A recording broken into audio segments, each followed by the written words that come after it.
Sian nggo ngopo? Nyok, keproke ndasku. Lho. Engko nek mati, lah. Mati urip kuwi gaweane Gusti, gawe. Nek pecah, engko tak tambale cerewet gawe ta. Nyempes melang ya, guys. Kok ora iki ngampet tenan. Yo, lamit lho. Heeh. Weh, setro. Pisan gas jajal. Iki rada mendem iki. Ya. Pisan gas. Wis apa ndak malah muntah engko. Ya. Wis ngene iki gleleng ngene iki, Tru. Macan ketok sak kucing mingan. Ha iya. Direbut, Gong. Ya, rebute. Ora nemen melu lho, Tru. Iya. Wis tau yae rasa kuwatir.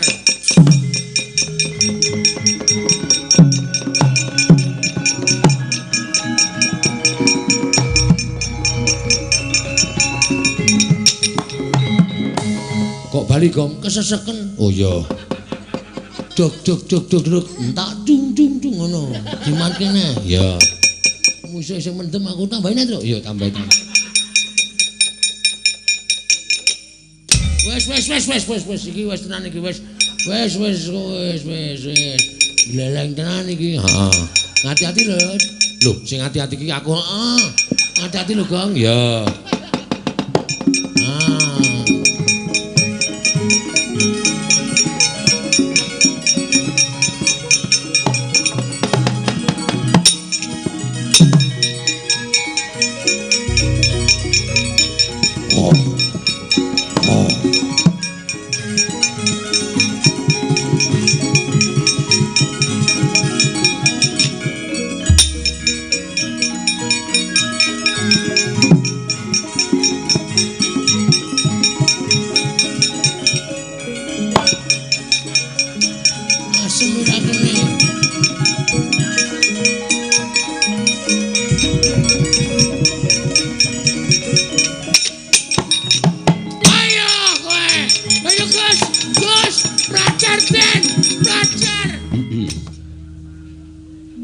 Ya jagat pangestu ngoro.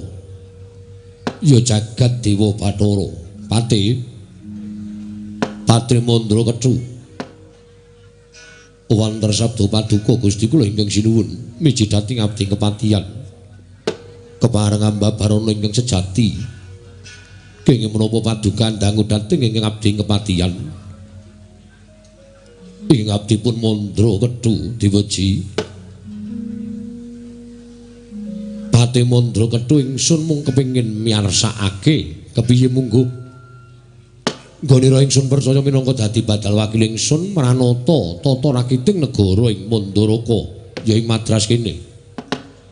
Murudyake matur marang panjenengan ingsun samendang aja ngantun ing karempit Patri Mandra Kethu. Gusti semban kula nyawa-nyawa jimat kula menawi paduka ndang bab tata rakiting negari ing Mandaraka. Sedaya para kawula sami sayek seka kapti akarya luhuring nusa bangsa tuwi negari Madras. Medhaipun para abdi prajurit boten kendhat anggenipun sami gegladhen ulah kridaning aprang. Sawanci-wanci praja paduka temping marang muka boten badhe anggepok kunca paduka Gusti kula ingkang sinuwun. Ing abdi kepatihan remuk kasawurna putung sumangga kabandhemna diweji sesembahan kula. Gawi bombong tias ingsun. Ora liwat pakaryan kang utama tindakna selawase lan prayogakna nggone ngadhep ngarsaning ingsun. Pati sampun boten kirang prayogi diweji. Namung drenan sak samunipun kepareng kula ngaturaken sembah sumanggaming pangabekti kula kunjuk sandhap pepodo paduka Gusti kula ingkang sinuwun para Prabu Mandrapati ing Madras sesembahan kula diweji pengayoman kula. Ingsun tampa karya bombong tias ingsun. Sepisan maneh pakaryan kang utama tindakna selawase lan prayogakna nggone ngadhep ngarsaning ingsun Pati Mandra Kethu. Ri sampun boten kirang prayogi diweji sesembahan kula. Pengayoman kula ing Madyapada prapting delahan.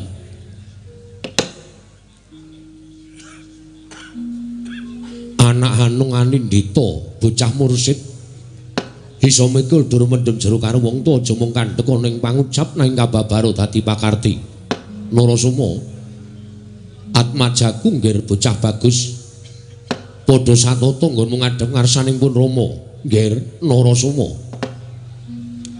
Nunamit pasang kaliman tabil tinebena ing ladoni dumawahing tawang tuwang Rama Prabu. Sewu kalepatanipun ingkang putra Tadah Wadana. Dene kula kadhak wilepet anggen kula ngabiyantur ngersa paduka Kanjeng Rama Prabu. Sowan kula tansah manggih kayuwanen niring sambikala. Tansah pinaringaning kawidadan boten manggih langsung tunggal menapa namung parang kula ngaturaken sembah. Sumangga ming pangabekti kula kunjuk sandhap padha paduka Rama. Rama Prabu Mandrapati. Ya nggih tak tampa. Gawe bombong penggaling wong tuwa ora liwat pangestuning wong tuwa tampanana. Nggih kula pundhingga jimat paripih dayanana ing kasantosan.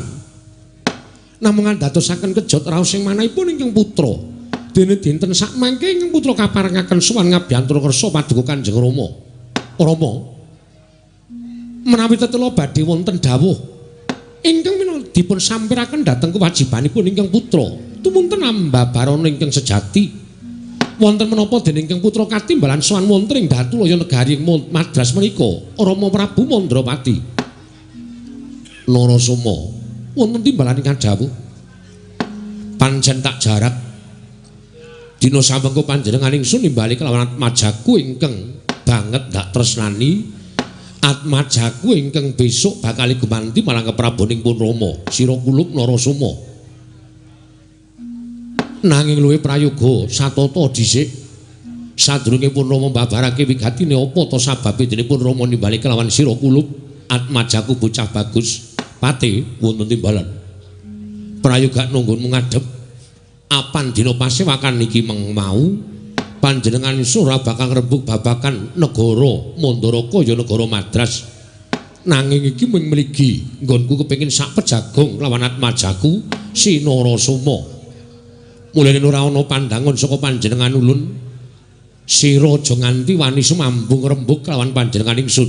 Lho iki menawi sampun paduka dawuhaken badhe kula candhingga jimat anakku nggih Narasoma wonten timbalan Rama maju ilangno jiguh kelawan pekewuh Durgama Sangga Runggi maju supaya tetela nggonmu bakal nampa pangandikaning wong atuamu ing Mandaraka ya wong tuamu aku Narasoma.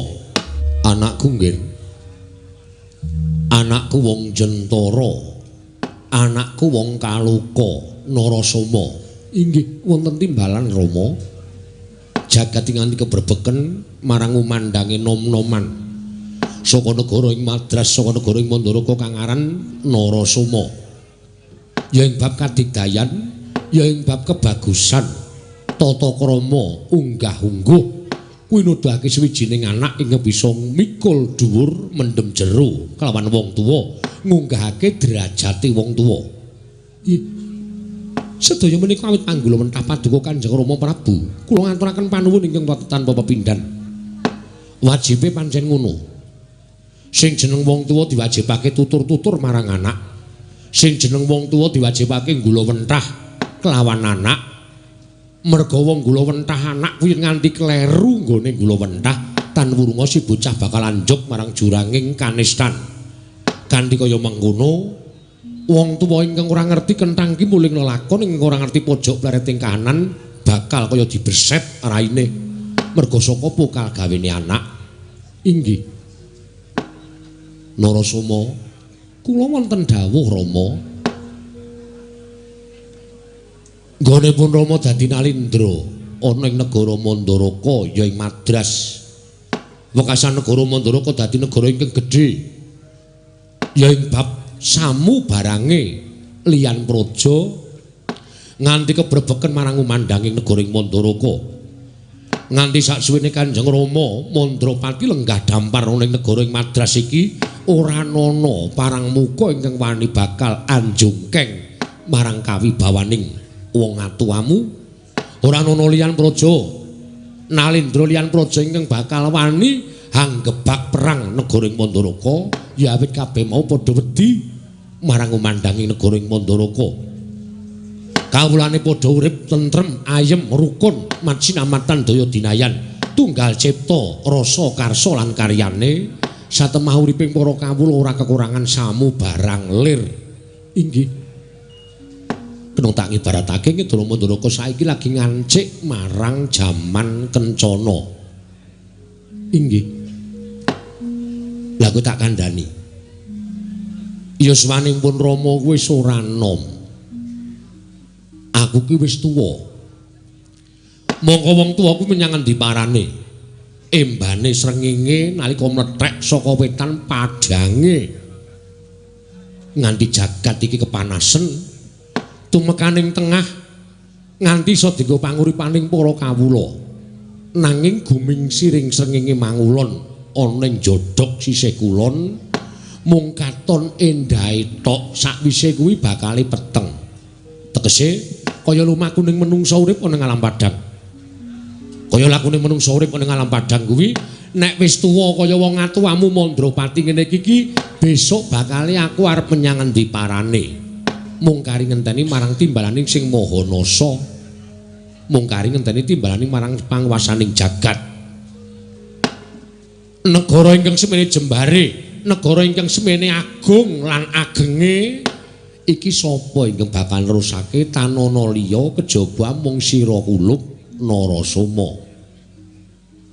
Inggih. Kowe ora kena nduwa keparingipun Rama.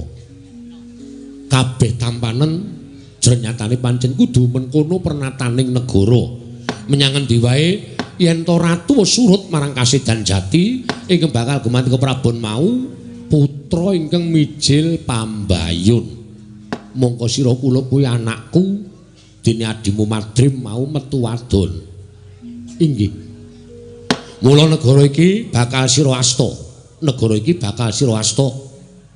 Sak suruting pun Rama besok, sak lengsering pun Rama, negara iki tak pasrahke marang sira kulub Narasoma. Apik-apike wong neruske kuwi yen iso aja mung imbang nanging luwih becik. Ya, inggih. Apik-apike wong neruske kuwi aja mung imbang nanging luwih becik. Tegese kuncaraning negara Mandoraka ingkang kaya mengkene mau diasta dening ramamu Mandropati, sesuk yen kowe wis dadi ratu, kuncaraning negara Mandoraka kudu ngungkuli pun Rama ana tetembungan taruna ngungkulana bapa. Inggih Rama. Pangestu Paduka mugi saged andayanani dhateng menapa sampun Paduka dawuhaken. Ya, pangestunipun Rama Banyumili. Inggih, matur sembah nuwun tanpa pepindhan. Wong nyekel peperintahanku ya ora entheng. Wong nyekel peperintahanku ya ora entheng. Beda karo kawula, ratu kuwi beda karo kawula. Yen ratu ki wong kang sinampiran nyekel kendho kencenging pernatan amis baji ning kahananing pundhaking ratu, yen kawula ki wong kang diwenangake ngukur karo derajate kuwi kawula. Inggih. Mula bang biruning kahanan negara, amis baji ning negara, kuwi ning pundhaking Nalindra. Lah bab kaya mengkene mau ora entheng. Ora enteng kudu ana panggala wentrah ya kuwi wewarah kawruhing kraton. Wewarah kawruhing kraton bener. Wewarah kawruhing kraton ingkang kudu mbok cekel nalika sesuk kowe ngasto bawah pemerintahan negara ing Mandoraka kuwi cacahe eneng 9. Cacahe eneng 9. Mula rungokno lan tulisen eneng rasamu utawa eneng atimu. Inggih. 1 wajibing ratu. Angka 2 pengageming ratu. Angka 3 bal pambeganing ratu, angka 4 lelabuhaning ratu, angka 5 kekasihing ratu, angka 6 patraping ratu, angka 7 gegayuhaning ratu, 8 junjunganing ratu, 9 bandaning ratu. Diring-eling. Inggih ngestaken dawuh. 1 wajibing ratu ki aja kendhat Hanata, Haniti, Hamriksa lan Hamisesa. Kuwi kewajibaning ratu. Lan sabanjure pengageming ratu aja tinggal pakarti sama beda dana denda lire. Nadyan to kuwi wong liyan kebrayan angel labuh tumraping negara kudu mbok ganjar sakmurwati ning nek kuwi kulit daging sanak kadang mitra kawruh. Monggo keluputan tumrap negara kudu mbok patrapi pidondan ingkang sak bobot kalawan keluputane kuwi tembung sama beda dana denda. Angka 3 pambeganing ratu. Sipating ratu kudu bisa hamong, hamengku, hamot lan hamangkat. Angka 4 lelabuhaning ratu anatepana berbudi bawalaksana animpuna ing aguna amumpune ing kautaman limane kekasih ing ratu tumindak adil bener sentosa libawa angka 6 patraping ratu mlungguh ana watak lan tumindak wicaksana wiwaha wisuda lan wiguna angka 7 gegayuhaning ratu mersudi mrih hayu hayem hayom lan hangayani dening kang kaping 8 junjunganing ratu kudu bisa jejeg adeking praja katentreman kawula sambung memitran liyan praja kerukunaning bebrayan agung ingkang pungkasan bandaning ratu kuwi kudu duweni kasekten kesabaran kawaskitan lan kapinteran inggih menawi sampun paduka dawaken badhe kula candhi nggo jimat Kanjeng Rama bagus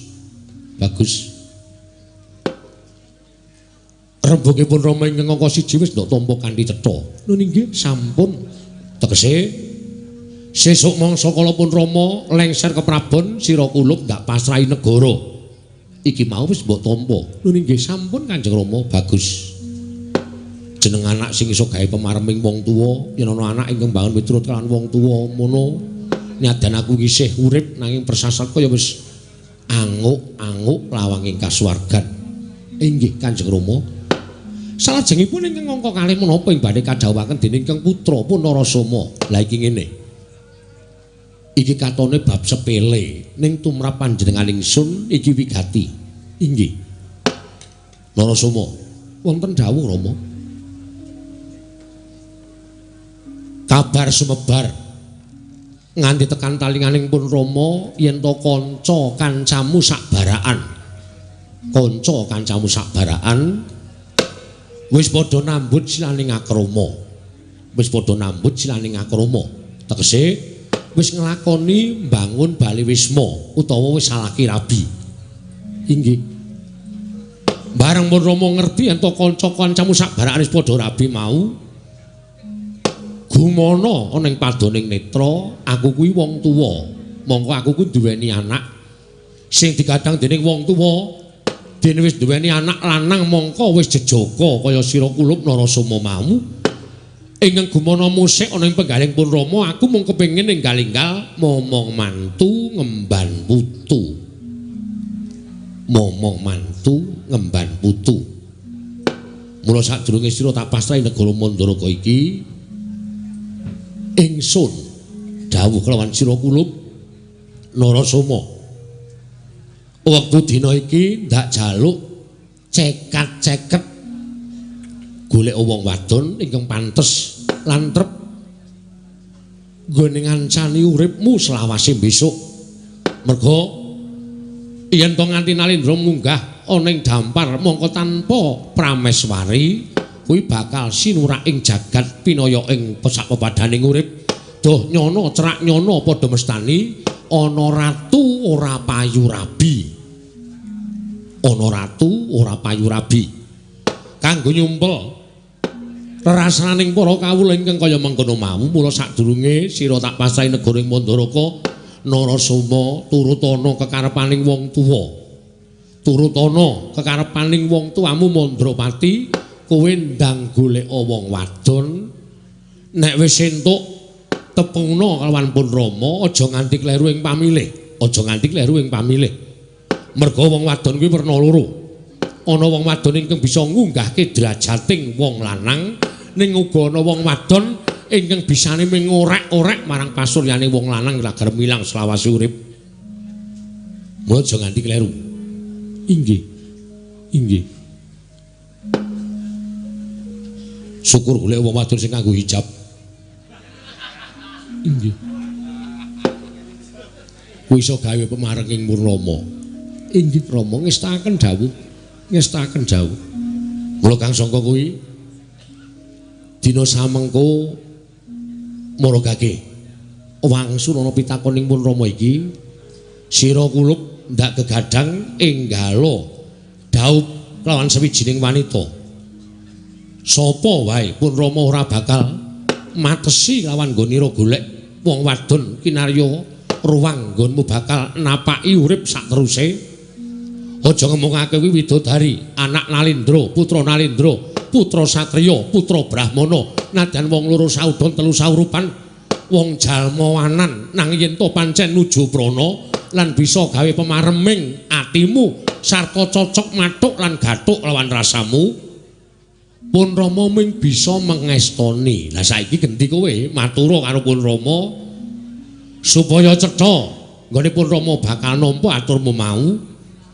Matura, endi sing kira-kira durung cocok marang rasamu? Nggonmu bakal tak pasahi negara apa nggonmu bakal ndak dawuhi supaya enggal Palakrama Narasoma? Nun amit pasang kalimat tabe tinebena ing ladone Jemawaing tawang-tawang.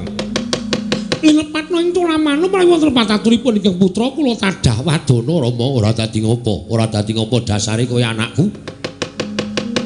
Mulyantana luputmu nggonmu munjatur kelawan Pun Rama isih gedhe palimarmaning Pun Rama tumrap sira kulup Narasoma. Inggih matur sembah nuwun tanpa pepindhan. Nuwun sewu Rama. Menawi kula kapasrahan negari jernyatanipun menika sampun dados kewajibanipun ingkang putra pun Narasoma. Kula menika dados putra paduka ingkang pambayun. Mila sampun jamak limanipun menawi kula nampi negari menika, kula tampi kanthi lega gawaning manah. Nanging kejot raosing manah kula sareng Kanjeng Rama paring dawuh supados kula enggal Palakrama. Kula nuwun sewu. Kula nuwun sewu lho Rama. Mboten ateges kula badhe wantun andhuwa dhateng kepareng paduka Kanjeng Rama. Nanging menawi Palakrama menika tasih tebih kaliyan manah kula Kanjeng Rama. Gosik to. Gosik. Mbok yo nyawang dhisik. Sadurunge kowe semaur kowe iki nyawanga Narasoma, kowe iki nyawanga. Nyawang marang blegere wong tuamu, nyawang ragane wong tuamu, Prabu Mandrapati. Aku wis ora bakal suwe meneh dadi ratu ning negara Mandaraka. Wondene ingkang kudu gumanti ke Prabone sira kulup Narasoma.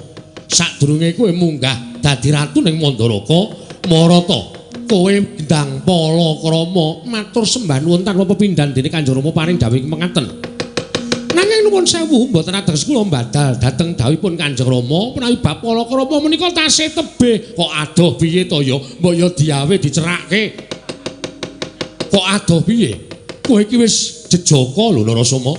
Kowe iki wis jejaka. Kowe iki wis pantes gandeng kalawan swiwijing prameswari ing besok bakal njajari lenggahmu ning negara Mandaraka. Inggih, namung nuwun sewu. Tiang rabi menika mboten sepele lho Rama. Lho, kok ora sepele piye? Tiang bangun Bale Wisma, tiang lampahi Palakrama menika mboten sepele. Nibaratipun keplok kedah tangan kalih. Keplok kedah tangan kalih. Menawi keplok menika namung setunggal. Menawi keplok menika namung setunggal, menika mboten badhe saged sae kawontranipun. Mila bab menika kula kedah pilih-pilih langkung rumiyin wondene pilih-pilih menika wekdalipun mboten saged sak cepetipun Kanjeng Rama menika dah wanci waktu ingkang dangu. Sik to. Kowe kok wangsulan ngerweteh kaya ngono karo wong tuamu to? Lah wangsulan kok le nganti kaya mengkono. Aku tak takon karo kowe. Aku sapa? Panjenengan tiyang sepuh kula. Panjenengan Rama Prabu Mandrapati. Lah gini ngerti. Anane kowe urip ning jagat kuwi mergo aku minangka sudarmamu. Lah kok dadi saiki kowe malah wani karo wong tuamu. Kowe malah sajae wani karo wong tuamu aku. Mboten ana geswantun. Mboten ana gesanduwa. Kula namung badhe matur sejatosipun Kanjeng Rama bilih kula dereng saged mangon Bale Wisma. Narasoma, kowe gelem apa ora takon Palakrama? Iya, yen papunten dereng saged Kanjeng Rama. Kok durung iso piye? Kudu iso. Nuwun papunten dereng saged Kanjeng Rama.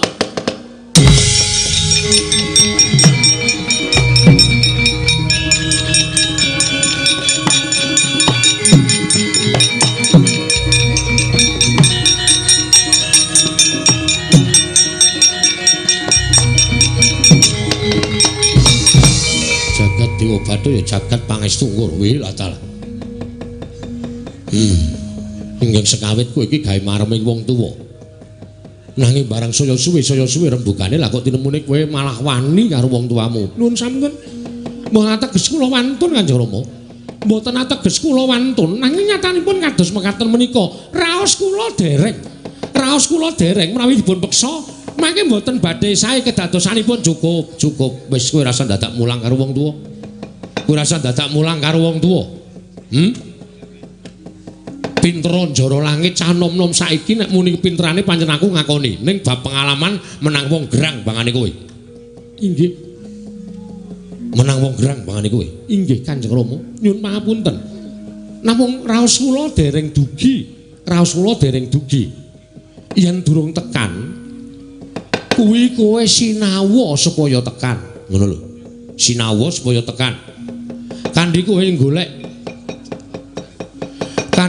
golek srana utawa kancamu wong wadon diajak supaya bebarengan dijawil rasane merga tresna kuwi uruping jiwa ingkang suci. Mula kang saka kuwi dina samengko kowe tak dawuhi supaya jauh kowe ora usah dadak wani karo wong tuwa. Kowe ora usah dadak wani karo wong tuwa, kowe dawuh apa? Nyuwun pangapunten dereng saged. Narasoma, wonten dawuh. Kowe wani karo aku ya? Nggih, mboten Kanjeng Rama. Kowe wani karo wong tuwa? Mboten Kanjeng Rama. Nek ora wani manuta, iya nyuwun pangapunten mboten saged menawi bab kala-kala menika mboten saged. Kula tasih kepengin piyambakan gesang wonten ing alam padang menika, tegese kowe ora gatekake marang dawuhe wong tuwa. Tegese kowe ora gatekake marang yuswane ramamu Mandrapati. Kowe leleh luweh marang kahananing Mandrapati. Ora sudau kanggo anak sing wani karo wong tuwa, ora minggat tak bandem dampar pecah sirahmu kowe Narasoma.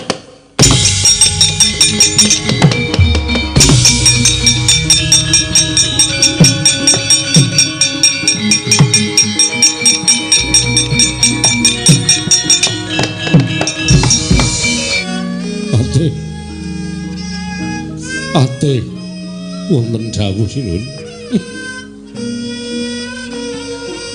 Kaya ngapa rasaning atiku? Narasoma. Kuwi anakku sing tak gadang-gadang. Bisa gawe pemarming wong tuwa. Ning nyatane badal-badal kaya jaran ucul. Aku ki wis tuwa. Mung kepengin ngepenakke uripku, nyawang negaraku, nyawang karo anak bojone Narasoma sesuk. Aku pengen momong mantu ngemban putu. Ning tinemune anakku kok badal kaya ngono nerak pacak nerajang perbatang. Iya. Kula piyambak boten mangertos kados pundi. Raden Narasoma anggenipun menggali perkawis menika diweji Pate wonten dawuh. Aku kudu piye? Mula gage kowe tutura karo aku. Aku kudu piye? Ih. Sak mangke monggo lenggah wonten ing dampar langgur miyen. Panjenengan nedeng Siniwaka. Nedeng dipun adhep sanggaring para kawula Nayaka lan Punggawa. Menawi ngantos kapirsan utawi dipun tingali dening para ing samya sumewa menapa boten lingsem penggali paduka Kanjeng Sinuwun Prabu Mandrapati. Menawi ngantos tetel kanalindran paduka namung babakan perkawis ingkang putra miturut pemanggih kula sak mangke ingkang putra saged dipun gula wentah malih langkung sae Sinuwun kula aturi lenggah kula aturi ngetingalaken dhateng jejeg adegipun alindring Mandaraka.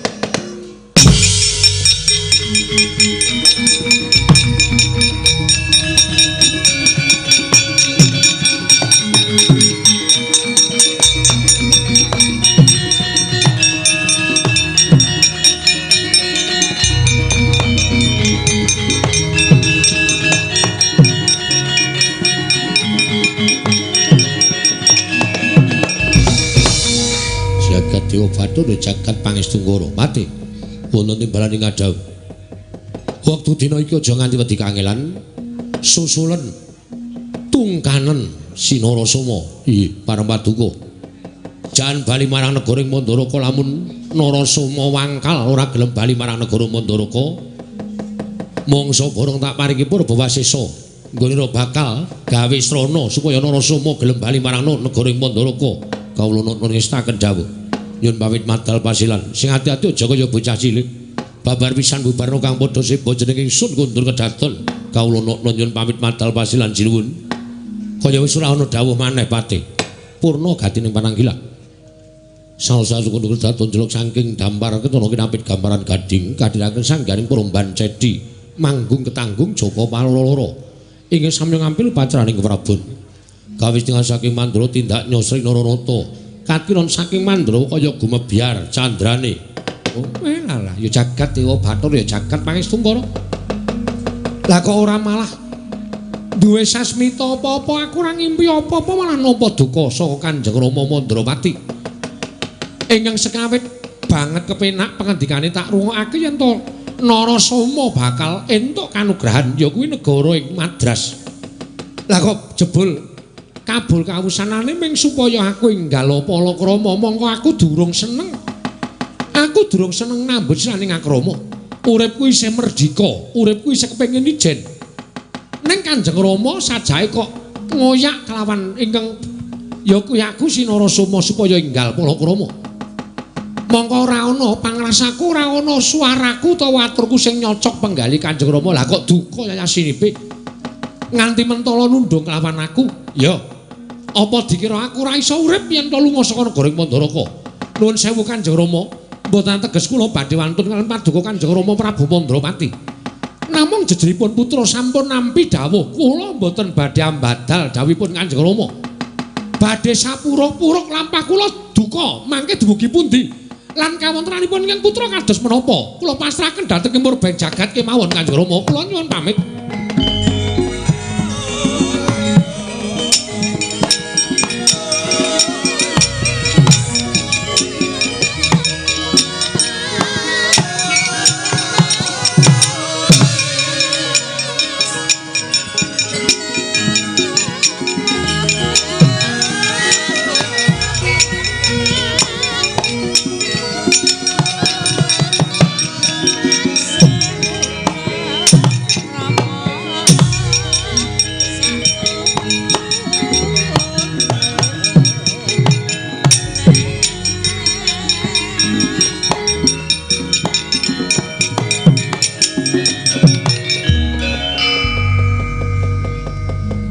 Nuwun sewu Raden. Paripaksa kula ingkang nungka dhateng timbahipun Raden Narasoma. Wanter dawuh timbalanipun ingkang Rama, dening abdi kepatihan kedasaken hamboyong jengandika Raden kundur wonten negari Mandaraka inggih wonten ing negari Madras. Raden Narasoma sampun nekaken dhateng Rama, ing Rama menika sampun keladu yuswa. Sampun ngantos jengandika nilar negari Mandaraka. Raden kula ingkang nungka dhateng panjenenganipun Raden Narasoma. Kula nyuwun mahapunten.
Pangling Siwa Patih.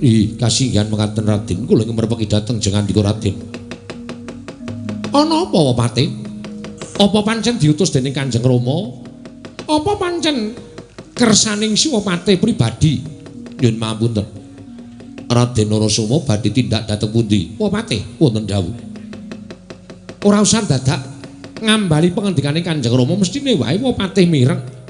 Yen to Narasoma ora dikanggokake ana negara ing Mandaraka, malah semune Kanjeng Rama wis mentala kelawan aku. Aku ditundung lunga saka negara ing Madras. Niatku ora bakal bali marang negara ing Mandaraka. Gandeng Kanjeng Rama wis mentala, bakal tak lakoni uripku tanpa mapan ana negara ing Mandaraka. Waduh. menawi jenjeng antika Raden menika mentala kados mekaten, ibu kados menapa risak ing penggalipun Kanjeng Rama. Inggih menika pundhen kula Prabu Mandrapati. Jernyatanipun kula kinten pengendikanipun ingkang Rama menika mboten lair batos. Lho, ora lair batin kepiye? Tiyang sepuh menika menawi duka adat saben sok mekaten. Kula caosi prisa Raden. Nalika panjenengan minglar saking negari Mandaraka, tumunten ingkang Rama nangis muwun krana getun ngedalaken dawuh ing kados mekaten menika kala wau. Menika kinaru pratandha bilih ingkang Rama menika boten lair batos anggenipun nundung jengantika Raden Narasoma. Siwapati wonten dawuh. Getun tiba mburi iki wis akeh banget pirangane lan akeh banget lupiyane utawa contone.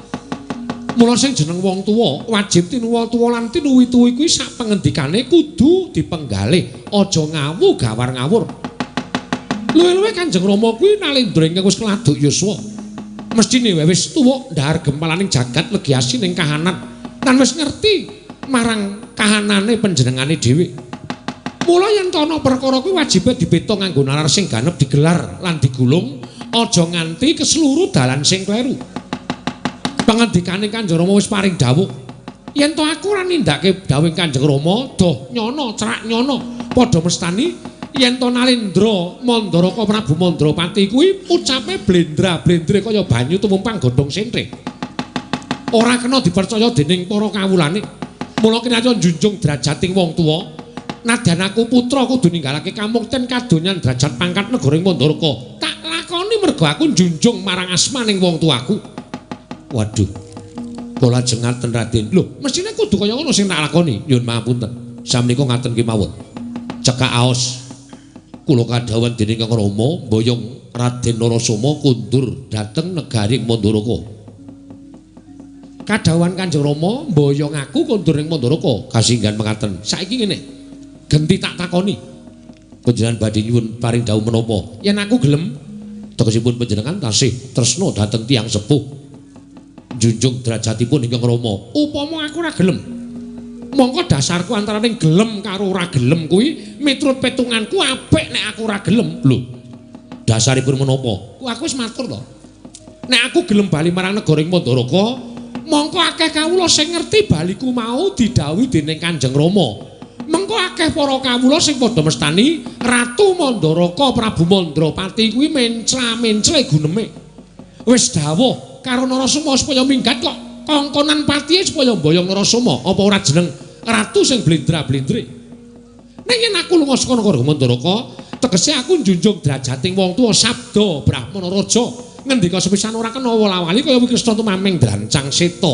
Ngerti? Inggih, janipun leres. Lah, nek wis bener kono bali kowe.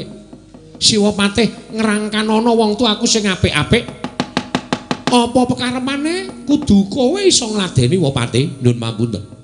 Dawuhipun Kanjeng Rama menika menawi jengandika mboten kersa kundur, kula kinan ngruda paripeksa. Lho. Kose to? Ngruda paripeksa kanthi dasar panjenengan mboten kurun kundur. Ngruda paripeksa tegese piye? Kula kedah meksa dhateng panjenenganipun Raden Narasoma. Arep njajal Narasoma kowe? Iya. Wapati arep njajal Narasoma. Nek pancen Wapati kepengin njajal putra Mandaraka putraning Prabu Mandrapati, ayo aja ndodok kaya wadon pepinjungan. Ngadeka jejeg padha karo Narasoma. Jaja muntap lir kinetap duka wae asinipe. Netra kocak ngundar andir.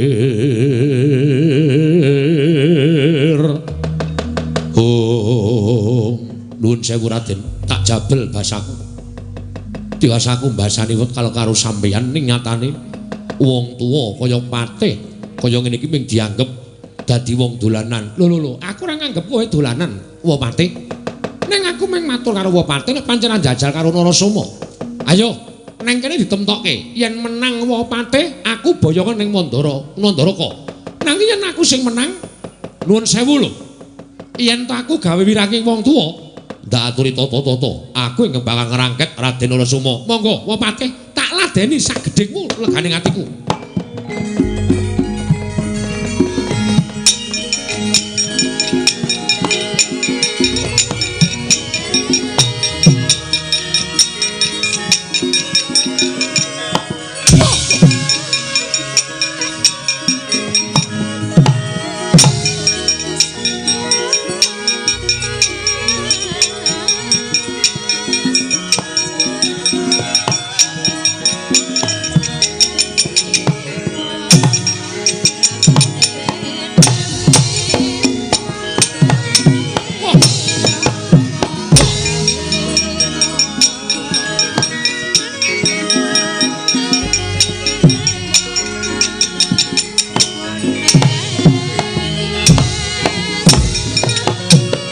Mati ning aku. Ayo sambato.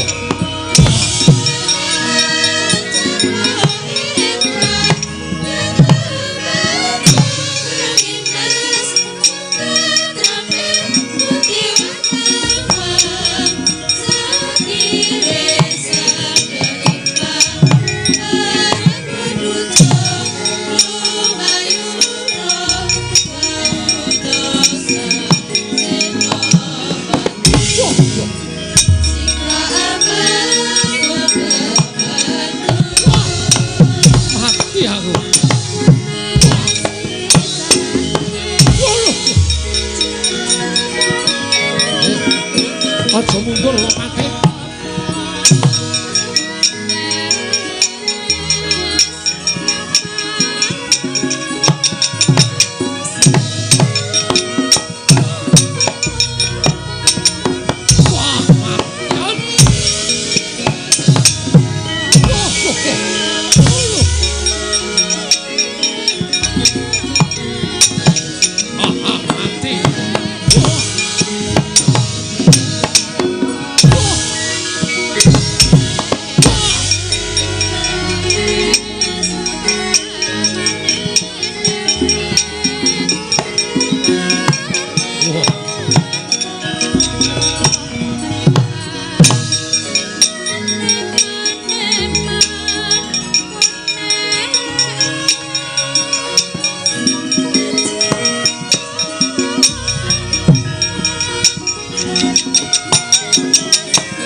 Nuwun sewu nggih. Kepeksa kula tegel kalih sampeyan.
Raden, kula ngakuni keunggulan sampeyan Raden.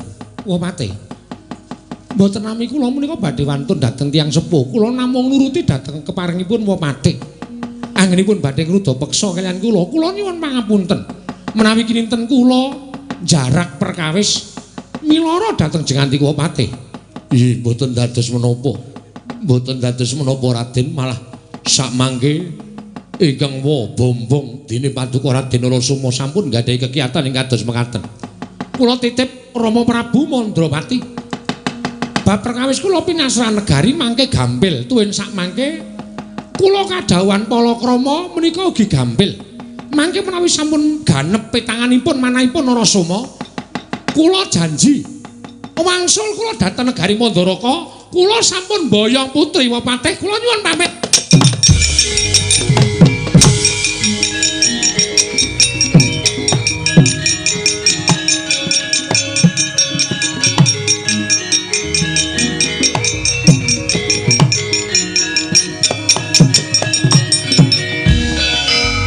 Dewa Bathara atos kaya watu kekarepaning Anggir Narasoma. Ya, Nggir, kula tiyang semua namung nderek memuji. Kula nderek memuji dhateng ngersanipun dat kamur wengdan, mugi-mugi menapa ing sampun paduka ngendikaaken sageta numusi satemah damel bombong kang Rama Prabu Mandrapati. Kundur jengandika Raden kula antu-antu samangke dados semban kula sak lengseripun ingkang Rama Prabu Mandrapati Raden Narasoma.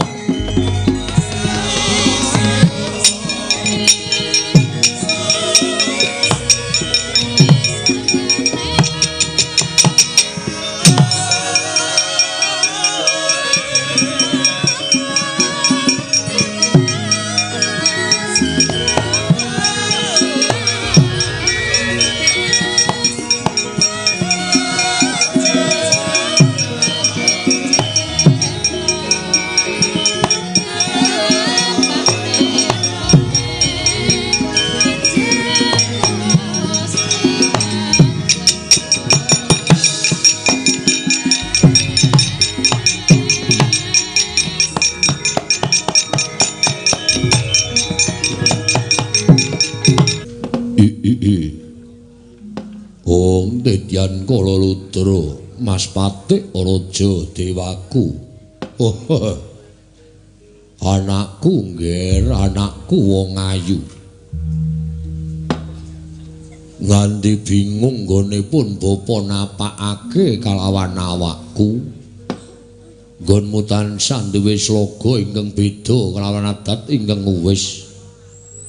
Pendak-pendak kowe metu saka pesanggrahan, saka pertapan lidang ana ing tamaning pertapan kaya ana sing mbok oyak, kaya ana sing mbok goleki.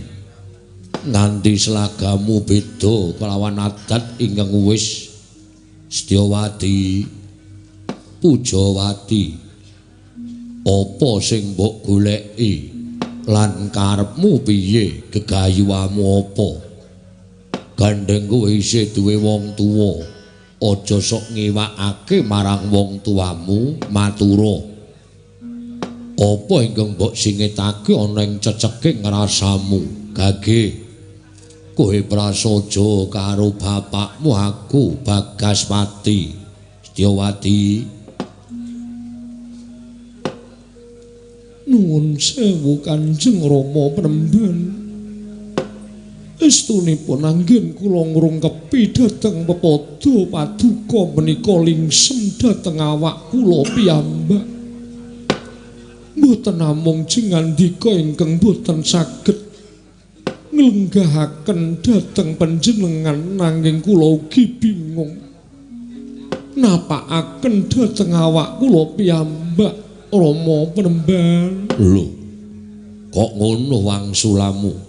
Mara satata ingkang prayoga aja mbebundheti astaning wong tuwa. Lenggah sing prayoga dina inggih ngestaken dawuh. Kaya aja selak, kaya aja ngapusi. Wong tuwa kuwi luwih ngerti tinimbangane sapa wae. Jer kowe anakku, rasamu nedeng kodeng. Rasamu lagi bingung kenganglangan bingleng disababake ana bab ingkang mbok penggalih sarta ingkang mbok petung. Marajaba yen pancen kowe duwe penjaluk, waton bapakmu iso mituruti penjalukmu apa bakal tak sembadani. Wirang kalawan wong-wong kiwa tengen ana ing pertapan ngarga belah. Yen to Bagaspati ora bisa nuruti karepe anakku wadon Setyawati. Rama Penemban, sawetawis kula badhe munjuk atur. Ya, kowe arep matur apa? Estunipun manah kula kabebidung dingin pasumpenan Rama Penemban. Oh, lah dalah. Ditiyoni gandayani puspa tajem. Wancine dhewe-dhewe. Adat saben impen sing bakal nemahi kuwi yen to wanci jam 2 nganti tekaning gagat esuk. Winastan puspa tajem utawa kadoro dasih. Wancine ngimpen nalika semanten kula guragapan saking anggen kula tilem menika sampun kapireng kluru ing jago wonten ing Brangwetan. Tegese wancine kadoro dasih kasinggihan mekaten Kanjeng Rama. Jroning impen kowe ngimpi apa? Rama Premban, salebeting pasumpenan nalika semanten kula menika pitepangan kaliyan satunggiling satriya saking nagari Madras inggih Mandaraka ingkang namipun Raden Narasoma. Salebeting pasumpenan bebasanipun keplok sampun tangan kalih nalika semanten kekalihipun inggih kula tuwin Raden Narasoma sampun prasapa nedya sebaya mukti sebaya mati. Yo tumunten nalika semanten kula nglilir saking anggen kula tilem dumadakan sepi samun suwung boten wonten lenggahing Raden Narasoma.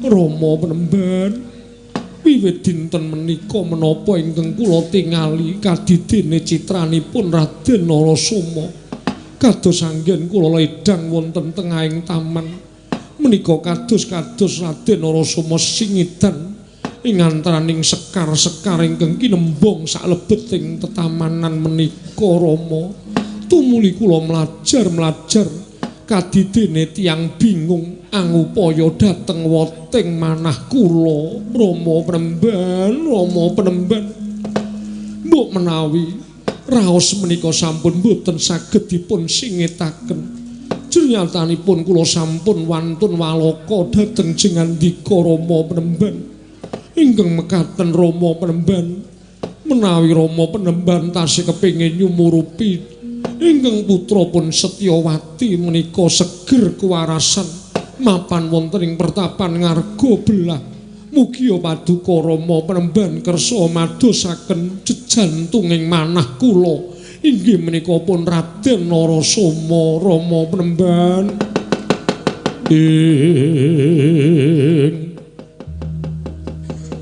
Pandhita kang kinarya wangsit pindha kombang ngajabing tawang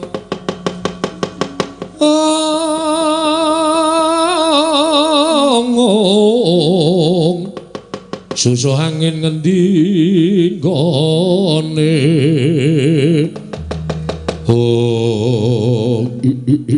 latala wong detyan kala lutra Mas Patik Raja Dewaku.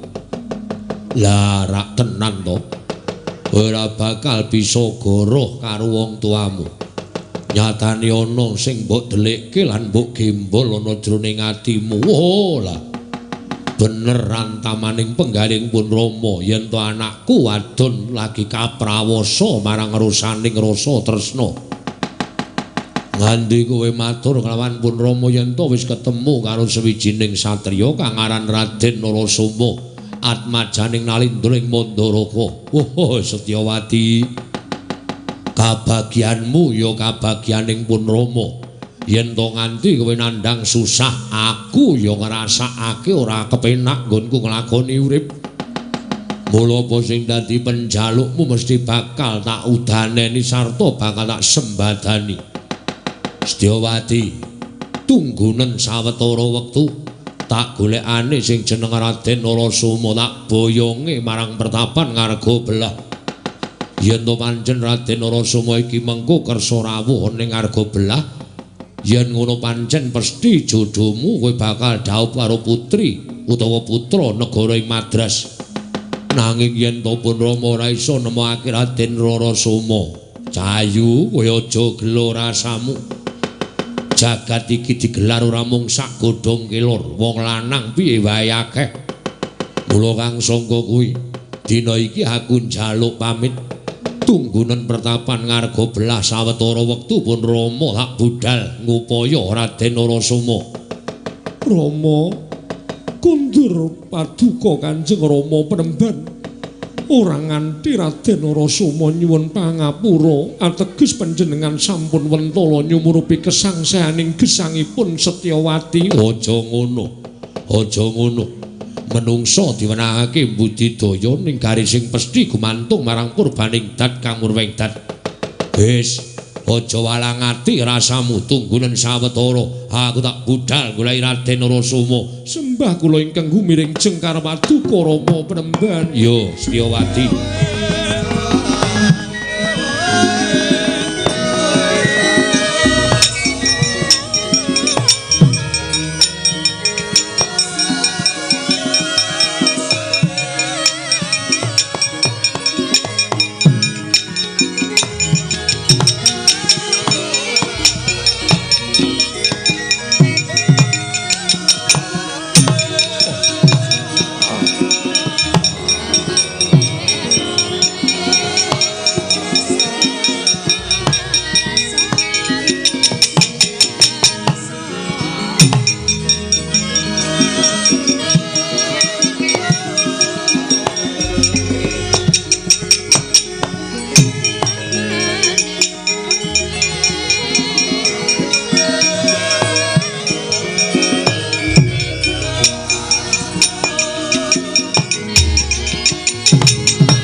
Kahanggro sesumbar Lindho bumi konceng kumaluduk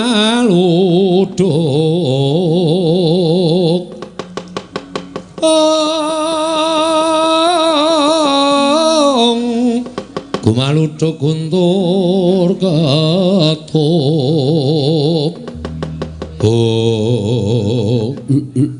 latar ora nyono babar pisan jebul kaya ngene abote wong sing duwe anak wadon monggo wis ndungkap dewasa gek gandrung karo wong lanang ning bungah rasaning atiku yen to iki ngungku aku ketemu karo Raden Narasoma bakal entuk mantu keturutan penjangkaning Bagaspati gone bakal momong mantu ngemban putu ya kuwi saka si Setyawati. Raden panjenengan lenggah wonten ing pundi kula ingkang upaya dengandika Raden Narasoma. Monggo Raden kula boyong wonten ing pertapan ngarga belah Raden Narasoma.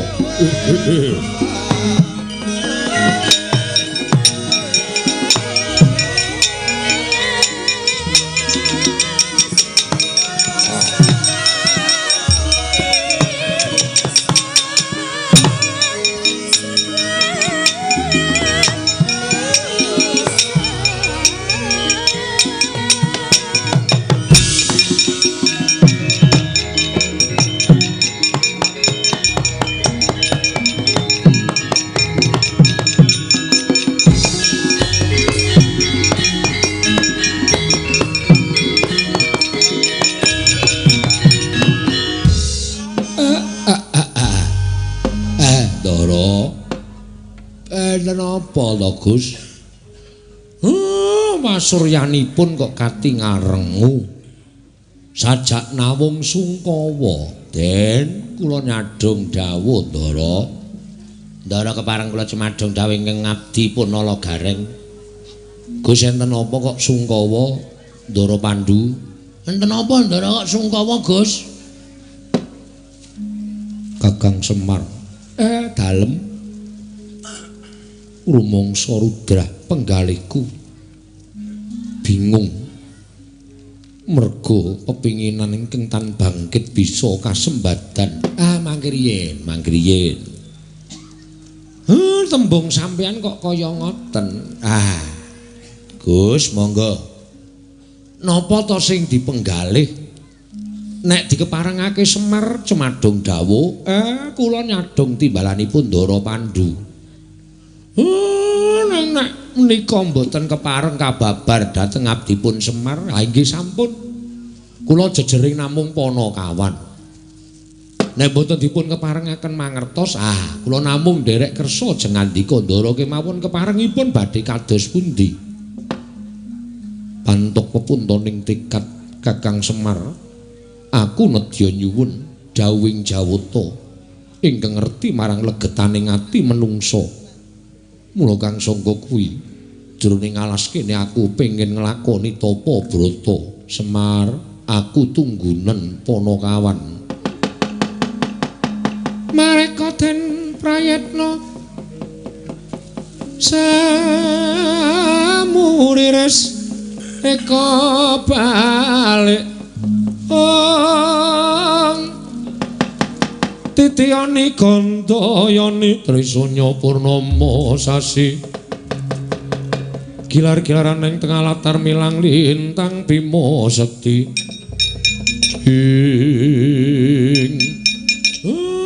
kowe do krungu ora daramu nglakoni tapa brata supaya entuk wenganing Gusti wenganing dewa.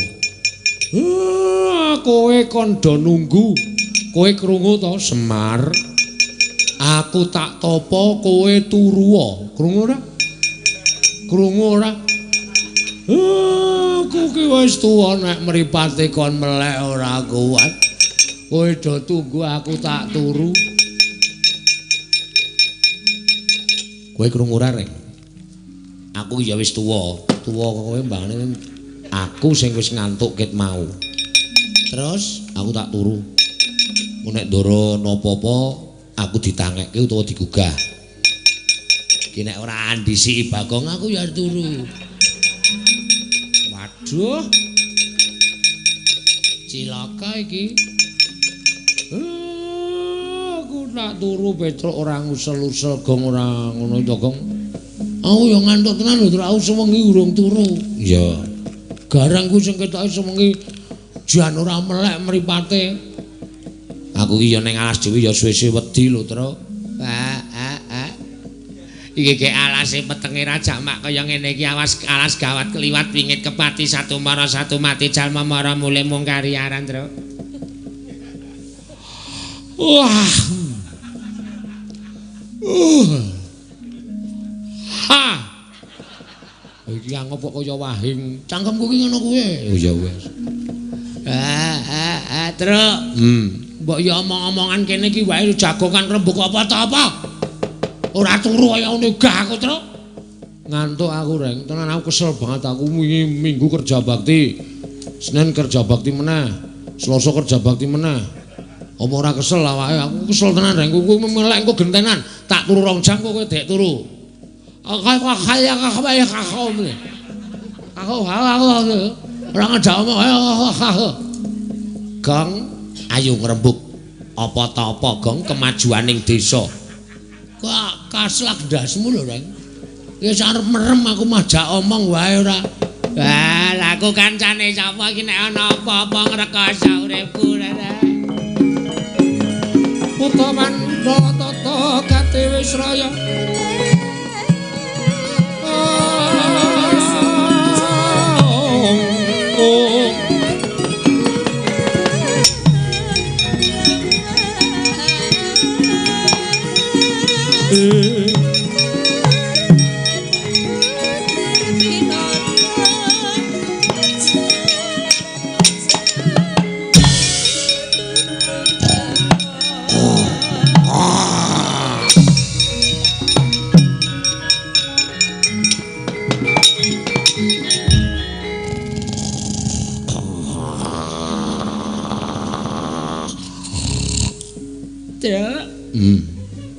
Mana suara Edra?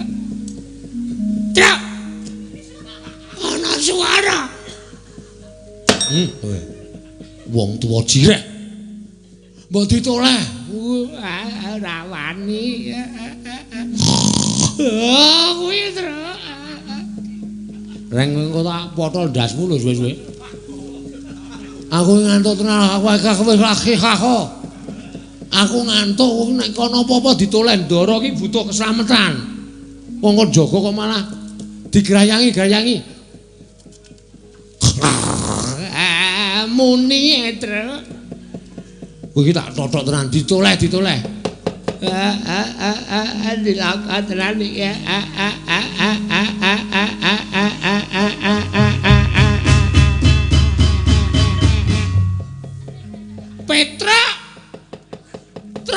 Urimu ana jerapah. Tangi ya le diklethak sirahmu modar kowe. Bagong ngene ora tak bandem ora tangi kae.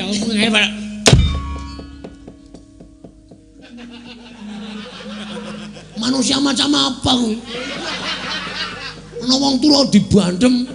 Gong, noleyale. Napa ora napa kok. Cajiri, sirahmu rada medhon. Ngene, heeh. Wis gak noleh. Wah. Selamat datang. Oh ya wis ketok ya ini. Petro digugah reng. Ya dibantem kae undang-undang.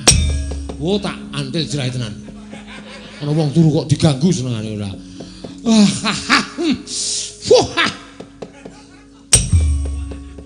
Mengoh terus. Mengoh. Ora.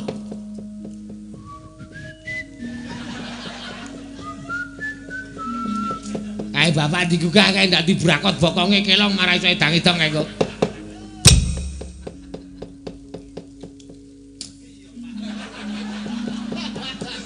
Mameng kaya dicokot lemut kae watune sing rada gedhe, Truk. Ya, selincip.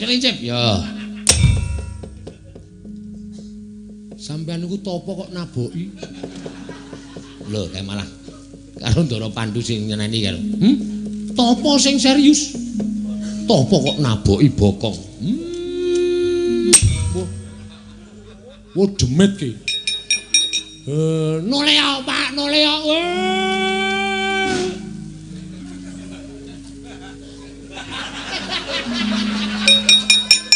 Ono kawane ora ono agak gelak dadi cadung panganku kowe, Den.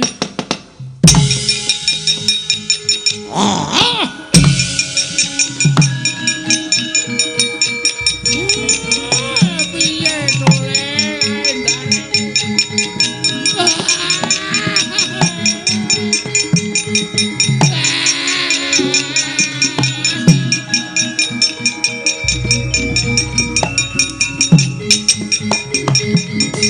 kok dadi eneng macan semono gedene kowe do mlayu ndaramu disaut Petruk kowe sing jangkahmu amba tanganmu dawa ora iso ngrebut ndara tendhiang sirahmu wis mangsa boro kok aku arep ngaso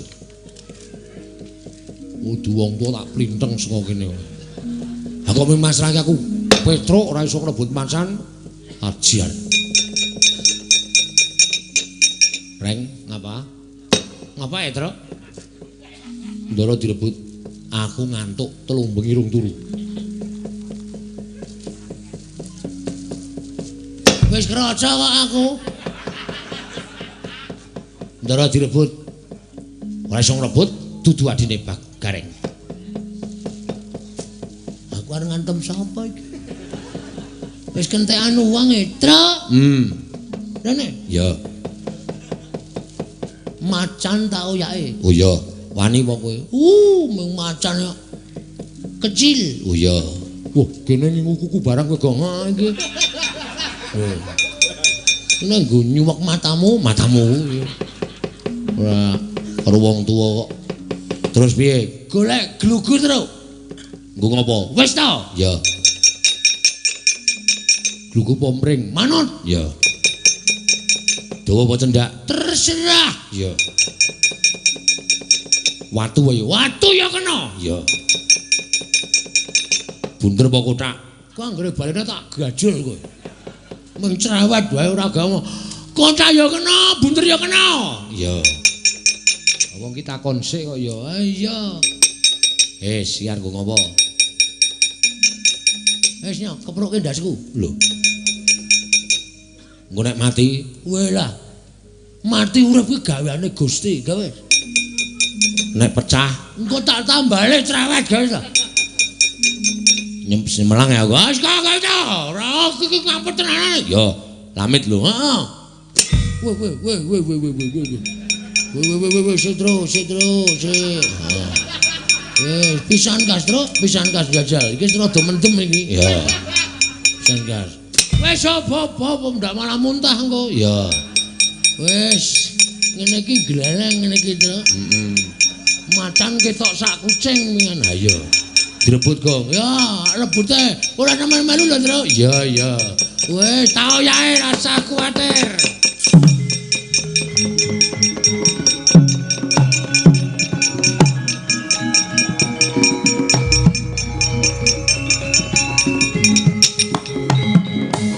Kok bali, Gong? Keseseken. Oh iya. Duk tak dung ngono. Diman kene. Ya. Musuh sing mendem aku tambahin Tru. Ya tambah. Wes iki wis tenan iki wis. Wes. Gleleng tenan iki. Heeh. Hati-hati lho. Lho, sing hati-hati iki aku. Heeh. Hati-hati lho, Gong. Ya.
Macane iso berbicara. Yo, aku iso omong. Sopo iki wong kendel banget aku. Alon bae. Ayo mah aku ayo. Nah, ngene iki penak numpak kok gedabikan.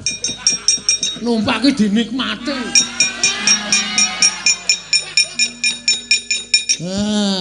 Tenang ngene iki lho lah.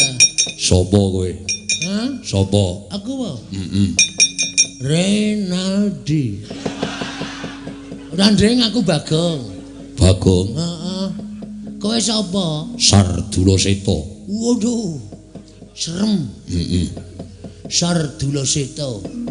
Kowe arep mangan bendaraku. Aku ngelik. Aku golek pangan. Kowe kok numpak karo aku? Mangan ana sing numpak. Aku macan kok tok tumpaki. Aku kena numpak sak-sake kok. Sapa sing gelem tak tumpaki aku. Aja edan. Tenan ora edan. Medun. Meduna. Wegah aku lagi sedih kok kon medun ngopo ya? Meduna. Ora medun tak uncalke tak kipatke. Kowe kuntal ketatap watu sirahmu pecah tak pangan. Wis panganan wae. Wis aku dasare urip ya jelek. Menggo permainan gareng Ropetruk. Wis patenana wae ora masalah aku. Ora owel karo nyawamu. Owel ngapa nyawa ora le utang ora le njaluk kok. Misal derma urip kok owel.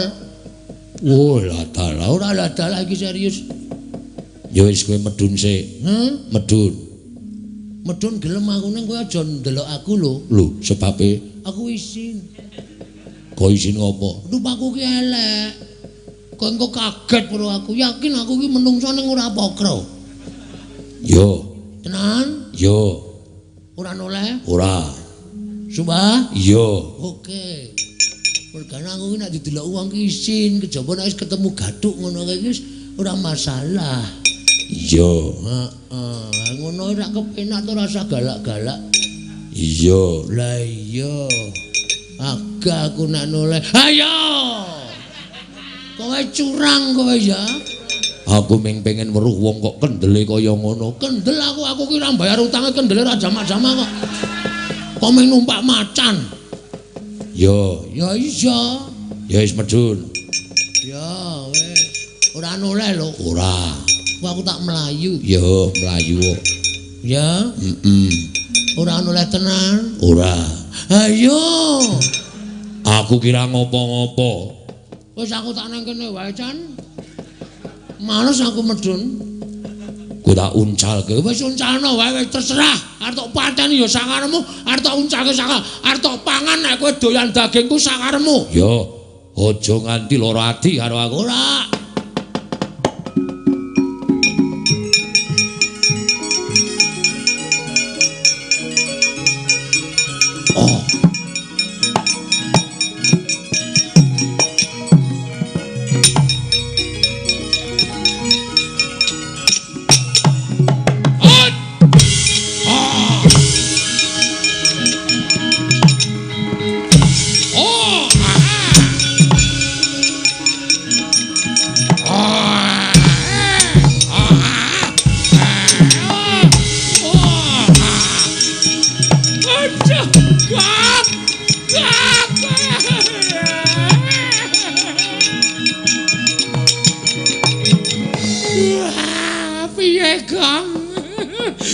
Diulang-ulang macan ngono.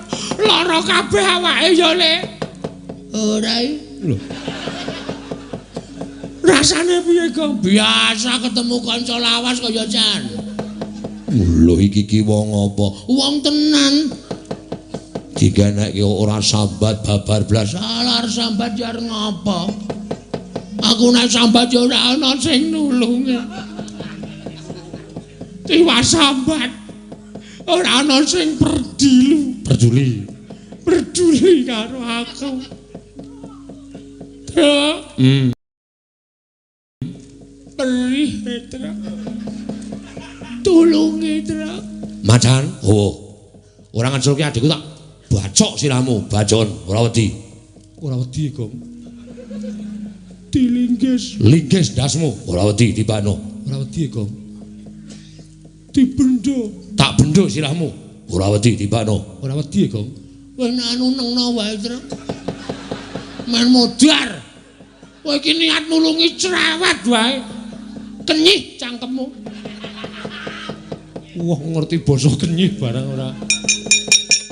Tiban mati kowe dibano. Engko nek tak bacok macan ing lomba mlayu ya, Gong. Oke. Siap-siap. Heeh. Mati dening aku. Wes. Ayo, Gong, arung siap apa ya? Oleh bacok ki ngandani dadi aku wis siap. Ya. Ayo, Gong, alah. Lagi arep toto-toto. Bola-bali terus. Ya. Mudyar kowe. Mudyar.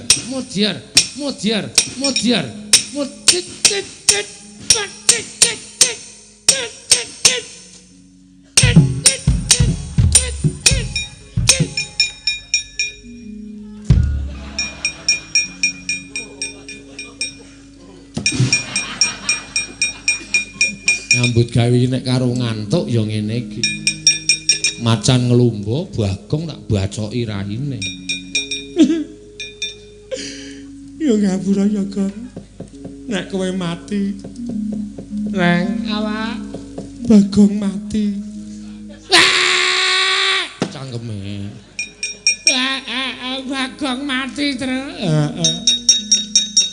Nek mati ki nek cara desaku ora mlumah. Lah apa iso?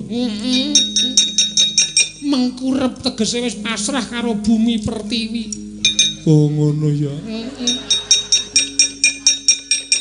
Kaya nek mati nek Piye Reng? mati tenan. Buktine Mengkurep. nek cara nggon aku wong mati iki ora mengkurep.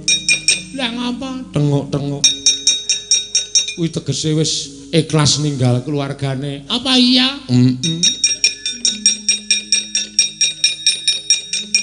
Wah, mati tenan terus. Buktine Tengok-tengok saiki. Nek cara nggonku ki nek mati ora ming tengok-tengok ning karo omong-omongan. Bukti nek mayit pancen wis lila lahir batin ninggal ragane. Wis tau weruh ana mayit dememeng, heeh. Antil mencelat kowe. Ya diam terus. ya. Ra urung njaluk ya diem ora.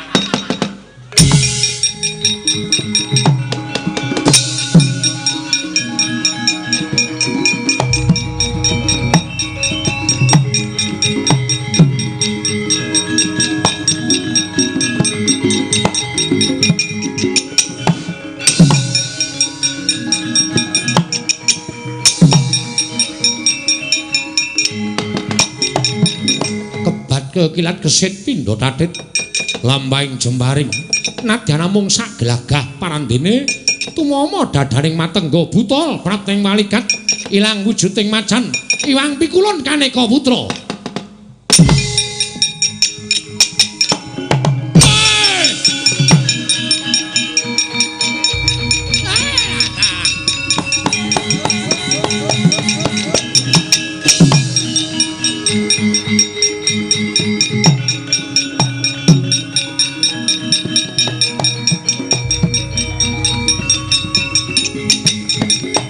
Alukon lagune nglekas Lukita linuting kidung kadung kadereng momong memangun manah rahayu werkencang warudayang pak pong bu bola kali code sapa sing gawe Pandu kita aja kaget apa nulun ingkang dadi macan mau sayekti dinuta dening Sang Hyang Jagat Giri Pratingkah ya Sang Hyang Jatimurti kinan dawuh kelawan jeneng kita netepi kelawan sumpah prasetya kita kelawan putri ing Mandura dina samengko sumurupa ngger agan prapta negara Mandura kita wis diarep-arep kelawan pancangan kita ya kuwi Dewi Prita ya Dewi Kunti Talibrata Pandu.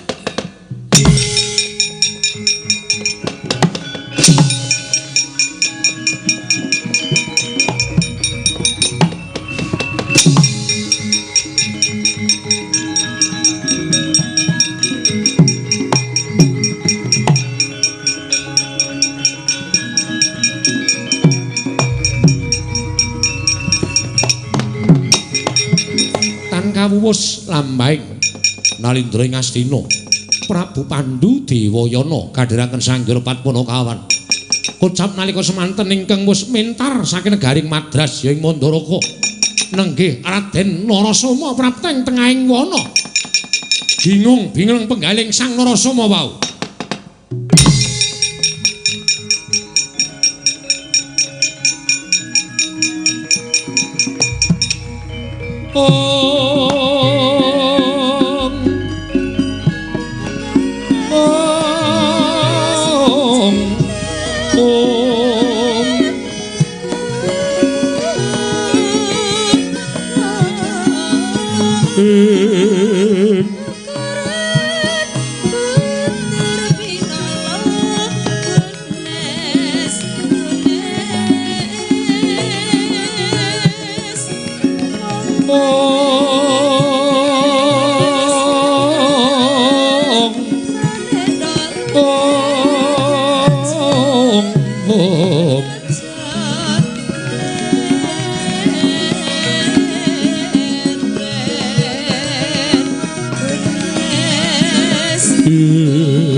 Mandira ageng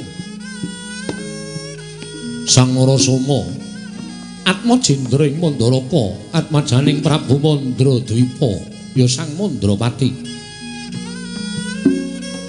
kodheng sutaning galih Sang Narasoma nalika semanten paran marga ngarsa tinempuh bawane kodheng jroning galih Sang Narasoma mila kendel datan mubah datan musik ing cipta pasrah marang panguwasaning dat kang murwing dat dereng danggenya sawetawis lenggah Sang Narasoma dadak sakola ing mangke regemeng mihak kang mendung tumiyup saking Dirgantara Nenggih Santopo Begawan Bagaspati Mulatana satriya kendel wonten madyaning wana sigra tumiyup saking Dirgantara akarya kagiat Sang Narasoma wau.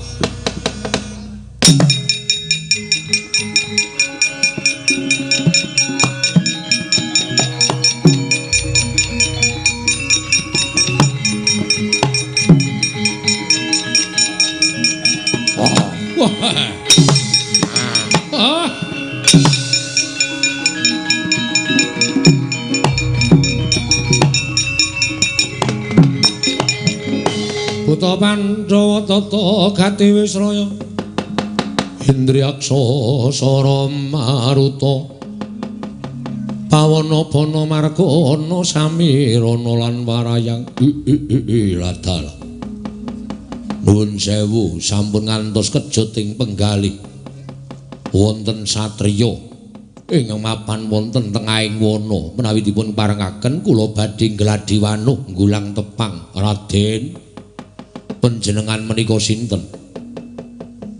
Iki ana wujuding Brahmana nanging apaes raseksa. Ih, kula pandhita ing Arga Belah pun Begawan Bagaspati. Begawan Bagaspati kasinggihan. Panjenengan sinten Raden? Yen kowe takon karo aku putra ing Mandara Katmajaning Prabu Mandrapati. Aku Raden Narasoma. Raden Narasoma.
Sumupang wangaruna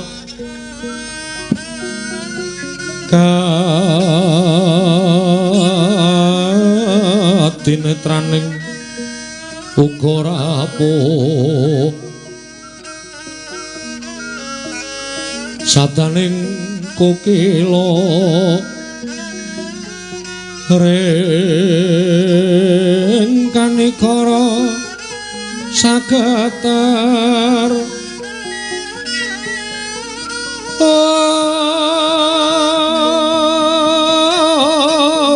kene donganing kung lir wuwu sing pinepanca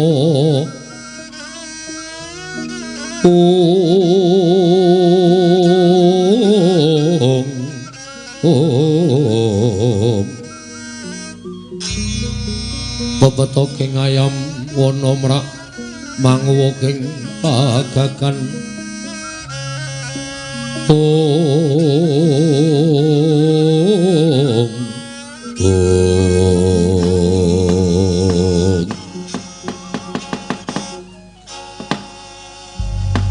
dadekake kaget bareng aku ngaku yen to putra Mandara Katmajaning Rama Prabu Mandrapati aranku Narasoma banjur klumpruk mremban wigatine. Raden, mugi welasa dhateng kula. Raya-raya kula nganglang jagat ngupaya jengandika Raden menika awit penangisipun anak kula Punendang Setyawati Anggenipun sampun kayungyun kepingin sanget ngladosi dhateng jengandika Raden saha ngunggah-unggahi dhateng jengandika Raden Narasoma. Lho, kok sik? Kowe duwe anak arane Endang Setyawati? Kasinggihan mekaten Raden.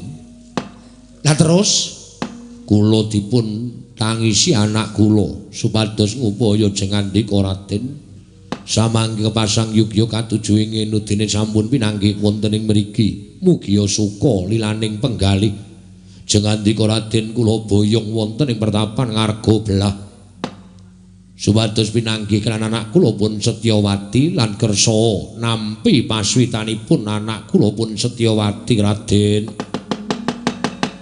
Nyatanganing kalanggihan aklar pandan moncar dinon lir kekonang surem soro tetan padang kasor lan pacaring purnama ing gegono dasare mangsa katiga. Penemban, apa kira-kira kowe ora iso mawas marang kahananing Narasoma? Aku kuwi lagi sedih. Aku kuwi lagi napakake uripku kepiye carane nggonku urip lunga saka negara Mandaraka merga ditundung dening wong tuaku. Lah kok kowe ngawu gawar ngawur ucapmu? Teka-teka kowe pasrah anakmu Endang Setyawati mongko aku durung tau tepung karo anakmu. Durung tau ngerti pasuryane anakmu ki kaya ngapa. Selagine bapakne wae wujud buta, lah apa meneh anake? Aku putra Nalendra. Putra Nalendra ing Mandaraka anake Prabu Mandrapati. Lah kok ming nampa anake pendhita, mongko pendhita buta kaya kowe iki. Apa kira-kira pantes lantrep minangka jatru kamaning Narasoma? Wah, ladalah.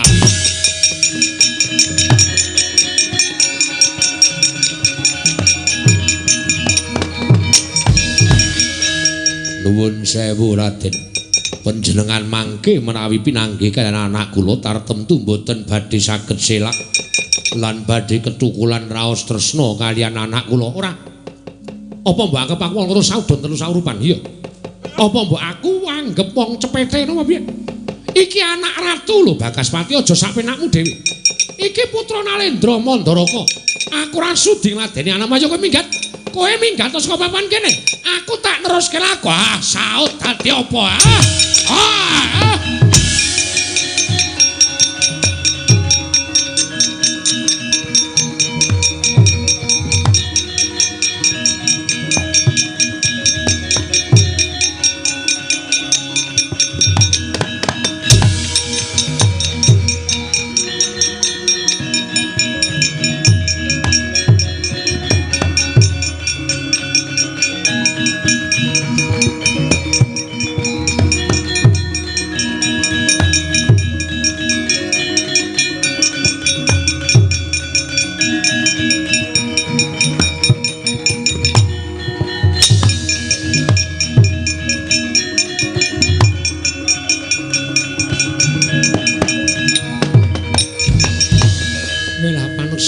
Jalanan malah semune kowe ngruda peksa karo aku mbok saut mbok gawa mabur nganti tekan pertapan kene.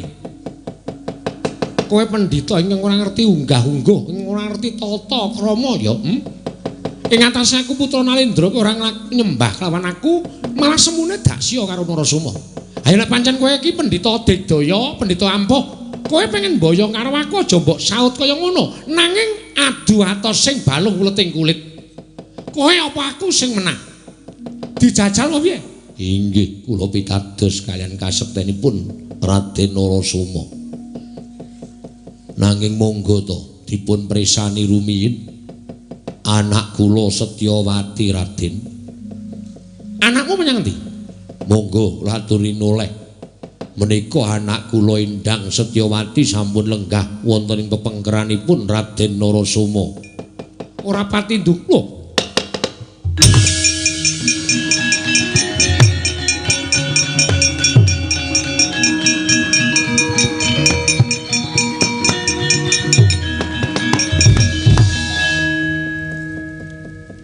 Iki anakmu Penemban? Inggih. Wola.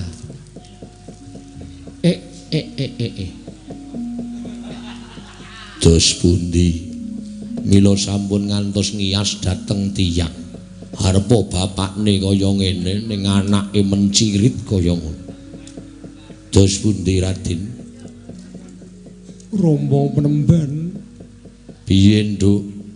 Apa iki cocok kelawan ana ing impenmu? Raden Narasoma sesemban kula Raden.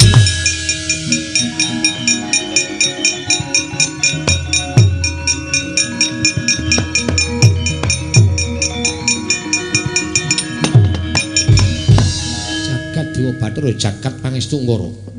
Aranmu Endang Setyawati kasinggihan mekaten. Ngantos keraya-raya kula nyuwun tulung dhateng tiyang sepuh kula. Krana sampun kabandha raos tresna wonten ing saklebeting manah nalika Raden rawuh wonten ing pasumpenan kula. Raden samangke jengandika sampun nyata rawuh wonten ing pertapan ngarga belah mriki. Ugi paduka keparengan nampi dhateng pasuwitan kula Raden Narasoma. Setyawati. Tembuking netra nalika aku nyawang sliramu ingkang sepisanan jebul kawawa nukulake rasa tresna jroning atiku. Mula ora bakal tak selaki lan ora bakal iso tak duwa meneh. Tuwing rasa tresna ingkang ngrembaka naden lagi sedhela mbok menawa iki dadi pesthi kodrating Narasoma kudu nampa marang Setyawati ya Endang Setyawati.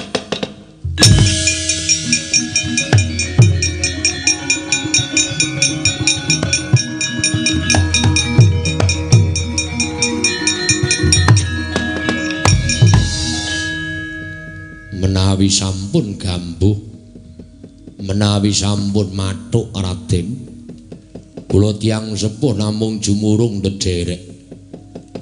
Kula titip daging setampel getih setetes dhateng jengandika Raden Narasoma.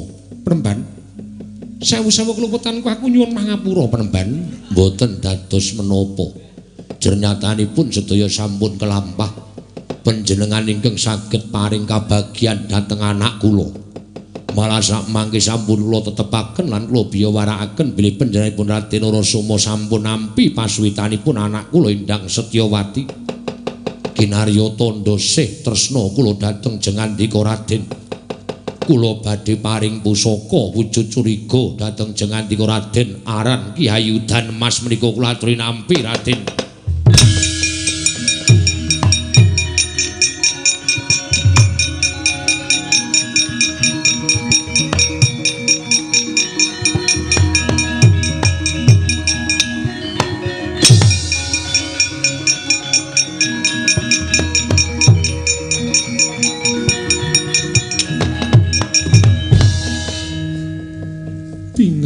Tanpa pepindhan dene sakmangke kula sampun saged nuruti dhateng krenteking manah kula Raden.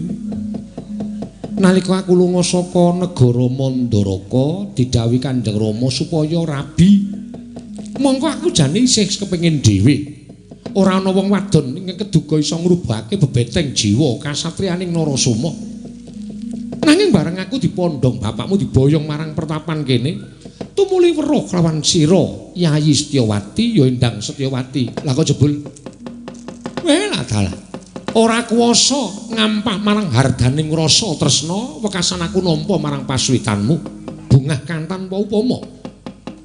Dene aku dina samengko wis bakal entuk jodho ya entuk tetimbangan ingkang bakal tak kanthi mukti ngawibawa Nyakrawati mbau denda ana ing negara Mandaraka. Ya mung ngene Setyawati. Inggih.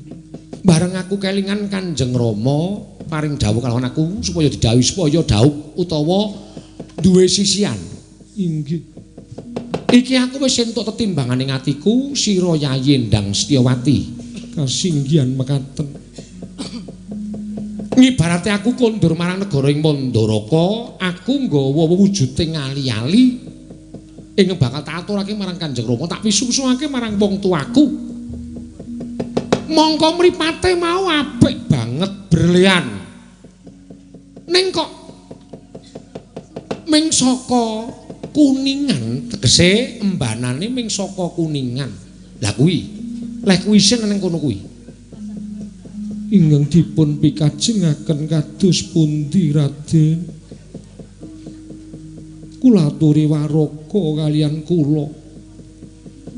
Ewaya nggonku bakal matur kersane Kanjeng Rama yen to mengko bebarengan kelawan wong tuamu ya mara tuaku Begawan Bagaspati sowan ngersane Kanjeng Rama yen to wong tuaku weruh pasuryane bapakmu apa ora jeneng kewirangan. Putra Ratu Mandaraka lah kok duwe maratuwa wujuding buta sing tak karepake wujude ali-ali sing watune apik mau sliramu Yayi Endang Setyawati ning ngembanane kok ming saka kuningan saka wujuding kuningan kang ala mau bapakmu lajeng kepareng paduka kados pundi saking agenging raos tresna kula dhateng jengandika Raden kula kedah kados pundi Setyawati wonten dawuh Kris Ki Ayudan Mas iki paringane wong tuamu inggih mara aturna wong tuamu parengipun pusaka Ki Ayudan Mas iki durung ana rangkane aturna bapakmu iki rangkanana aturna bapakmu Setyawati.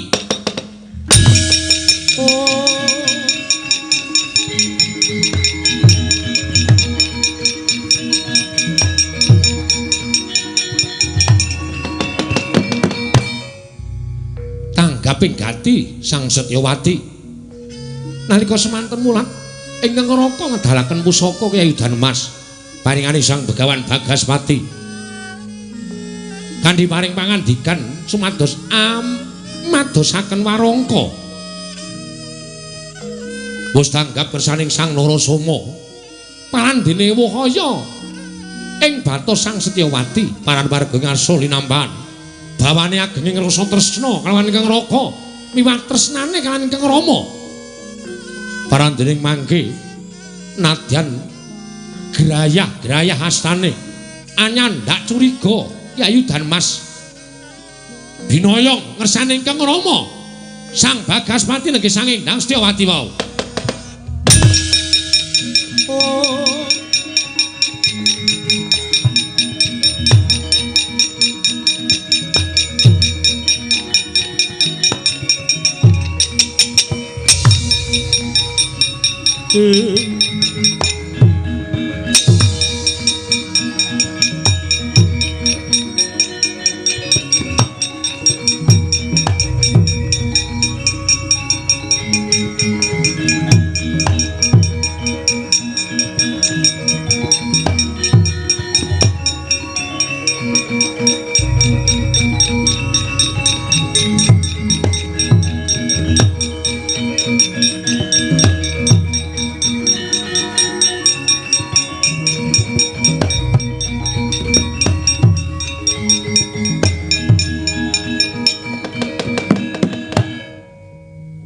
Setyawati wonten paring adhawuh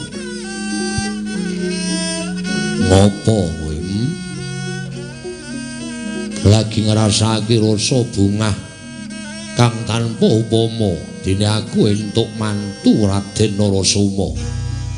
Lah kok dadi kowe ngadhep ngarsaning pun Rama sarya tawang-tawang waspa kowe nangis ora pangling kowe pusaka paringanku Yayi Udan Mas. Inggih. Ewoh yanggen kula badhe munjuk atur ngersa paduka Kanjeng Rama. Jebul nyatanipun katresnan menika awrat. Abot piye? Kang Mas Narasoma maringaken pusaka Ki Ayudan Mas dawuh kaliyan ingkang putra pun Setyawati kinen munjuk atur ngersa paduka Kanjeng Rama tumuli dipun padosaken warangka. Kang Mas Narasoma paring dawuh pikantuk kanugrahan wujuding ali-ali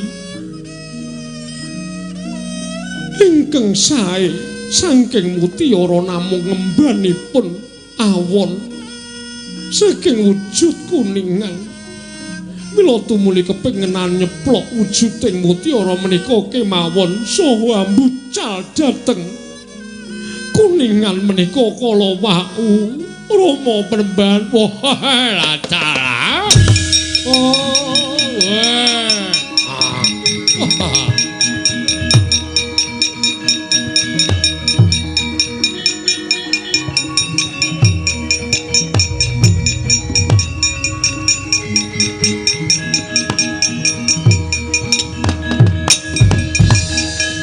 Ya, aku wis tanggap kelawan karepe bojomu, Jawadi.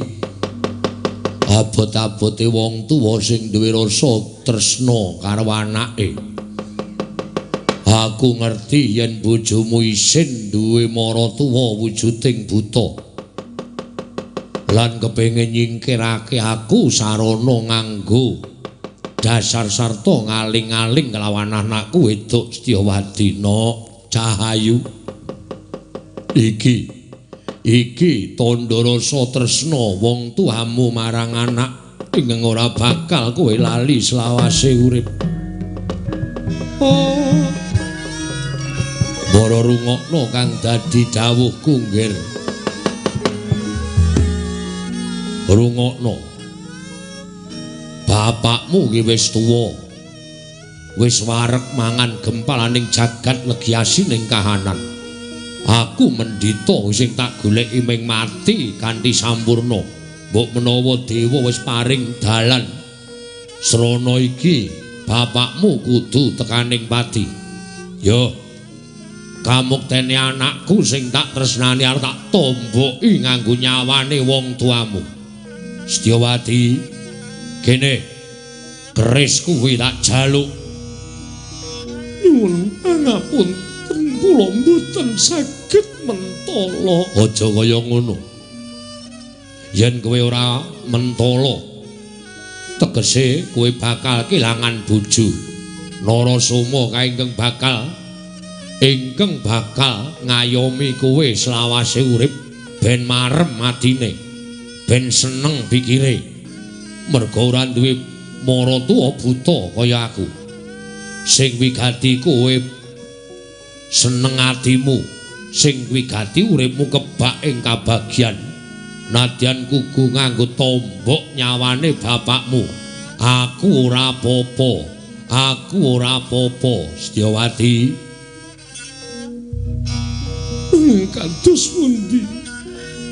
Kados pundi anggen kula badhe nglampahi Kanjeng Rama. Wis kaki, aja kesuwen. Galuh, nek nganti ora mbok tindake, bojomu mrene, Setyawadi. Bojomu mrene, mengko yen nganti ora tok lakoni, kowe bakal nampa duka saka bojomu.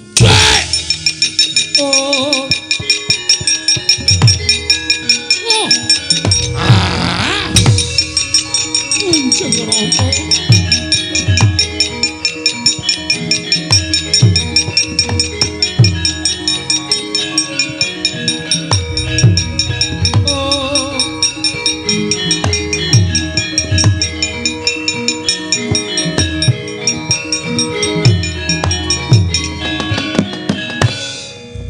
Nglimping Kang Putra Sang Bagaspati. Nalika semanten keris Kyai Danapasti manduk wonten ing dadaning Sang Bagaspati gumletak kutah ludira sumembur mulat Sang Candra Birawa uwal saking angganing Sang Bagaspati manjing angganing Sang Narasoma.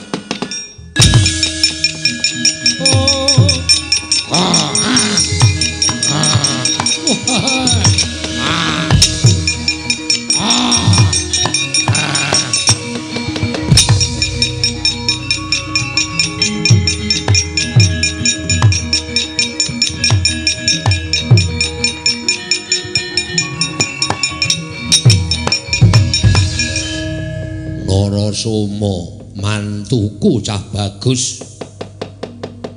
Aku ora bakal gelo nemoni lelakon sing kaya ngene.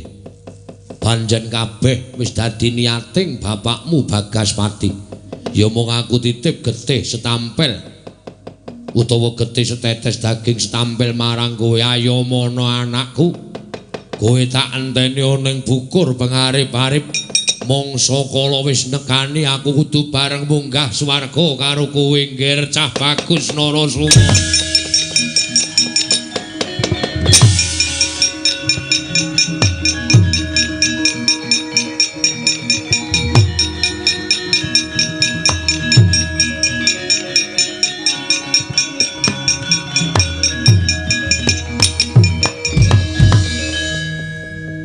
Raden, semanten ageng ing raos tresna kula dhateng jengandika Raden.